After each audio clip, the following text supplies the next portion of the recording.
Hi అండి, ఇవాళ ఒక స్పెషల్ వీడియో. 7 రోజులు నేను చేసిన పనిని షార్ట్గా 2.5 minutesలో చూపించడానికి ట్రై చేశాను. ఇది నా రూమ్ అన్నమాట, మేక్ ఓవర్.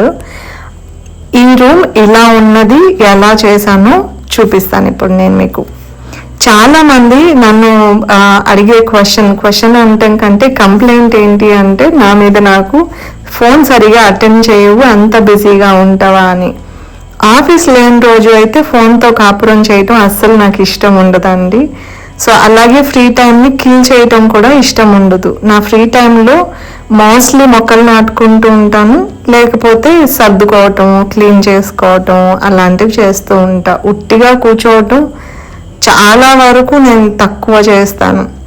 అండ్ ఇందులో ఇక్కడ మొత్తం రూమ్ మొత్తం క్లీన్ చేసుకొని పెయింట్ చేసుకోవటం నేనే చేసుకున్నా.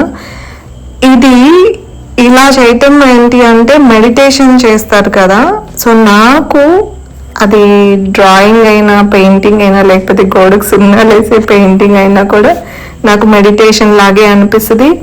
ఫోకస్ బాగా నిలుస్తుంది ఇలాంటి పనులు చేయటం నాకు పర్సనల్లీ. ఇక ఎలాగో పెయింట్ కొట్టాం కదా అని చెప్పేసి ఇంతకు ముందు ఉన్న ఆ ఫ్లవర్ డిజైన్ వేద్దాము అని అనుకున్నా. మా మామయ్య కూతురు అనమాట తను. సో ఇక్కడ నేను ఏదో ఒకటి వేస్తాను అంటే తను ఇంకా బుద్ధుడు బొమ్మ వేసింది అనమాట తను.